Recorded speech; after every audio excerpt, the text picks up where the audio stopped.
அனைவருக்கும் வணக்கம். இன்று யோகா பதினமாக பார்க்கக்கூடியது வந்து சூன்ய முத்திரை. அது எப்படி பண்ணுறதை பார்க்கலாம். அதோட பலன்களையும் வந்து நம்ம பார்த்துடலாம். ஒன்றா இப்போ கையில் வந்து நடு விரல் இருக்கு இல்லையா, நடுவில் ஆகாஷ முத்திரைன்னு சொல்லுவாங்க. 2 விரலும் நுனியை சேர்த்தோம்னா அது ஆகாஷ முத்திரை, ஆகாய முத்திரை அப்படின்னு சொல்லுவோம். இப்போ அதுலேயே வந்து இந்த நடு விரலை மட்டும் மடக்கிட்டு அது மேலே வந்து இந்த கட்டை விரலை வச்சு நம்ம வந்து அழுத்துறோம். இது பார்த்திங்கன்னா சூன்ய முத்திரை. நடு விரலை மடக்கிட்டு இந்த கட்டை விரலை அது மேலே வச்சு நம்ம நல்லாவே அழுத்தணும். அப்படியே வந்து நம்ம மடி மேலே வச்சிடலாம். முதுகு தண்டு நல்லா நேராக்கிடலாம்.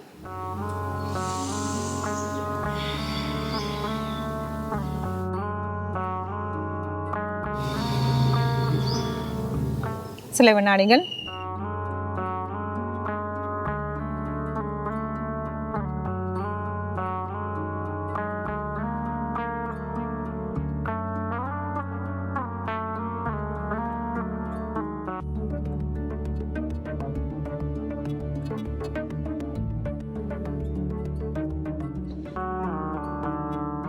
தளர்த்திக்கலாம்.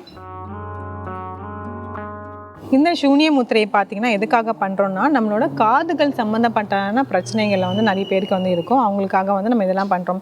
காது வந்து இரைச்சல், அதுக்கப்புறம் காதில் வந்து ஒரு மாதிரி சவுண்டு கேட்குற மாதிரி இருக்கிறது, அதுக்கப்புறம் காது சரியாக கேட்காமல் இருக்கிறது, அந்த மாதிரிலாம் இருக்கிறவங்களுக்கு வந்து இந்த தாராளமாக வந்து இதை செய்யலாம். வயதானவங்களுக்கும் வந்து கண்டிப்பாக வந்து இதை செய்யலாம். இப்போ மிடில் ஏஜ் பீப்புளுக்கே வந்து என்ன ஆச்சுன்னா, இப்போ நிறைய பேருக்கு வந்து அந்த இயர்பட்ஸ்லாம் வந்து யூஸ் பண்ணுறதுனால பார்த்திங்கன்னா ரொம்ப நேரம் யூஸ் பண்ணுறாங்க. ட்ராவலிங் டைமுங்கிறதுனால வந்து நல்லா பாட்டு கேட்டுகிட்டே இந்த மாதிரி போகிறாங்க. ஓரளவுக்கு வந்து டைம் வந்து நம்ம பண்ணலாம். பட் ஆனால் ஒரு 2 மணி நேரம் 1 மணி நேரம் வந்து கேட்டே போகும்போது நாளடைவில் பார்த்திங்கன்னா அது வந்து இந்த மாதிரி காதுக்கு சம்மந்தப்பட்டமான பிரச்சனைகள் வந்து நிறைய வரும். அவங்களாம் வந்து தாராளமாக வந்து இந்த சூன்ய முத்திரையை வந்து செய்யலாம். இது பார்த்திங்கன்னா மற்றதுக்கும் பார்த்திங்கன்னா நம்மளோட உடம்புல இருக்கிறது வந்து இந்த நம்னஸ்ன்னு சொல்லுவாங்க இல்லையா, அதனால உடலில் இல்லை கைகளையோ வந்து அந்த மறுத்து போகிற மாதிரி இருக்கும். அவங்களுக்குமே வந்து தாராளமாக செய்யலாம். இந்த முத்திரையோட கூடவே வந்து நம்ம அந்த பிராண முத்திரையுமே சேர்த்து பண்ணோம்னா பலன்கள் வந்து ஜாஸ்தியாக இருக்கும். பிராண முத்திரையை வந்து எப்படி செய்யணும்னா, இந்த மோதிர விரல், சுண்டு விரல், அதுக்கப்புறம் கட்டை விரல், இந்த 3த்தையுமே வந்து நம்ம சேர்த்து வந்து வைக்கணும். இதையுமே வச்சுட்டு இப்படி வந்து வைக்கலாம் பிராண முத்திரை.